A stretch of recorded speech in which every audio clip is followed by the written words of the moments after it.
I don't want to get out in front of the president in terms of his decision, but whatever he decides to do, I hope he will lay out the facts to the American public and then also lay out his expectations in terms of how Congress can work with the president moving forward on this issue of containing Iran. That was California Congressman Ed Royce on whether President Trump will decide to recertify the Iran nuclear deal.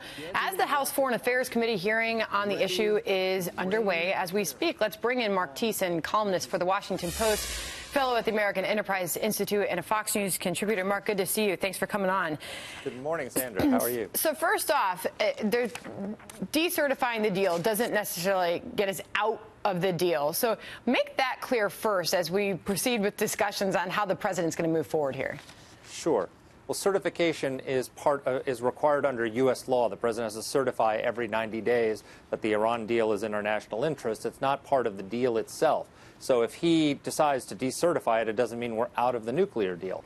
And what he's asked to certify, he cannot truthfully certify the Iran deal. Because what is he asked to certify? He's asked to certify several things. One, that Iran is transparently, verifiably, and fully implementing the deal. He can't do that because under the deal, the IAEA, Iran is not required to let the IAEA into its military facilities. So we don't know what's going on in those facilities. So how can he certify that they're transparently and verifiably complying with the deal when we can't even get in to see what they're doing?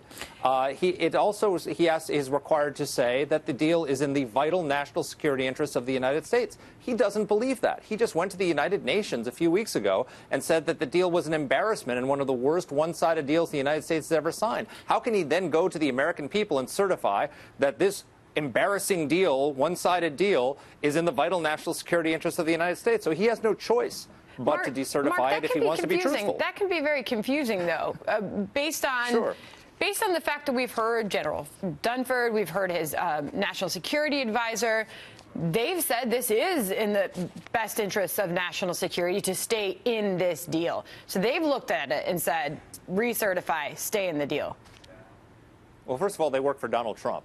And one of the problems has been that his national security team has not been providing him the options on Iran that he wanted.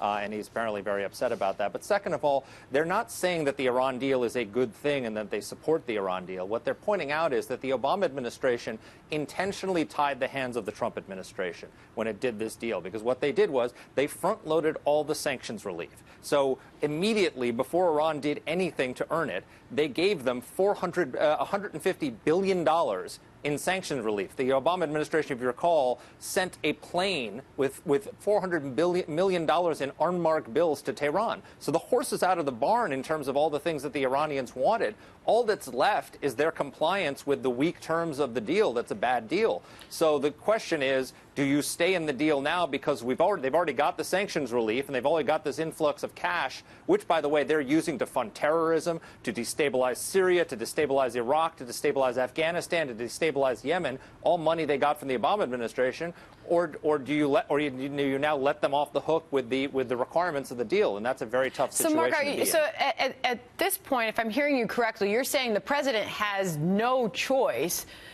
but to refuse to certify the deal. Yes, if he wants to be truthful, because he can't certify that Iran is verifiably complying with the deal when we can't inspect them. But what he needs to do is, this is not just a matter of pushing back on the Iran deal. It's a matter of pushing back on Iran.